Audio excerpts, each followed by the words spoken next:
Magaalaa Adaamaatti hundeeffama paartii badhaadhinaa waggaa 5ffaa sababeeffachuun duulli qulqullina naannoo taasifame. Hooggantoonni magaalattii sadarkaa adda addaarra jiran akkasumas qaamoleen hawaasaa garaagaraa duulicha irratti hirmaataniiru. Yeroo hundeeffama paartichaa waggaa 5ffaa kabajnutti duulli qulqullinaa gaggeessuun kun hiika faayidaa hawaas dinagdee hedduu qaba jedhan hojii gaggeessaa ittaanaa fi itti gaafatamaan tajaajila mana qopheessaa bulchiinsa magaalaa Adaamaa obbo Abtaamuu Gizaawu. Hundeeffama paartii keenya waggaa 5ffaa sababeeffachuudhaan hojii duula qulqullinaa kan hojjetamaa jirudha. Hawaasni bulchiinsa magaalaa Adaamaa hawaasa misooma jaalatu, hawaasa qulqullinaa fi hawaasa akkasumas misooma falkanii guyyaa dhaabbatu ta'urraa kan ka'e akkasumas paartii badhaadhinaa hundeeffama waggaa 5ffaatiin wal qabate kabaja kana kanatti dabarsinu magaalaa teenya tiksaa turre qulqulleessaa turre hin qulqulleessina kan jedhuun dhaadannoo kanaan kan qabannee deemnu ta'uu isaati.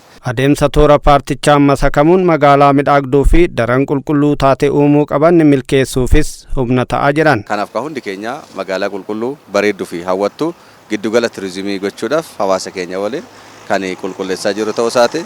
Hawaasni akkuma agartan barii barraa kan ka'e magaalaa ofii kan qulqulleessaa jiranidha.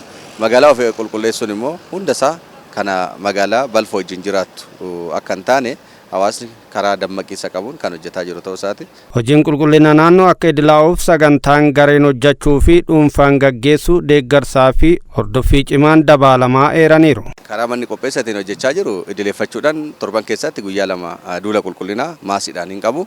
Akkasumas guyyaawwan hafan immoo guyyaa 2 sadarkaa aanaa isaanii sadarkaa bulookii isaaniitiin kan qulqulleessanidha. Guyyaan tokko immoo torban keessatti hundi isaa bariidhaan ba'ee kan naannoo isaa bakkeewwan kuufamni itti jiru kan qulqulleessan ta'uu isaaniiti. Kanaaf torban keessatti guyyaa hundaa hin qaban jechaadha hawaasni magaalaa keenya. Guyyaa 5 guyyaa 7 kan qaban keessatti guyyaa 7 san kan hojii qulqullinaa irratti hin hirmaatu jechaadha. Maasiidhaan guyyaa 2 hin hirmaatu, sadarkaa kutaa magaalaatti hin hirmaatu, sadarkaa aanaa ofiitti hin hirmaatu. Namni immoo borii barraa kan ba'e oddoosaa naannawaasaa kan qulqulleessu ta'uu isaati. Kanaaf hawaasni yeroo kamuu ganama yoo dhuftu magaalaa Adaamaa keessatti magaalaa bareedduu taasisuu keessatti hundi isaa qulqullina irratti hojii hojjechaa jira jechaadha. Hojii qulqullina irratti hojjetu kana keessaa nuti immoo isaan bira dhaabbannee sosochoosnee kakaafnee dammaqsinee labsii raadiyeesii 20-50 hawaasni keenya akka qulqulleessu kan hojjechaa jiru ta'uu isaati. Badhaadhinni hunda galeessi akka mirkanaa'uuf hirmaannaa keenya gama hundaan cimsinee itti fufna kan jedhan immoo saganticha irratti argamanii kanneen dubbifnedha. Dhimmi qulqullina magaalaa keenyaa eeguun aadaa ta'eera.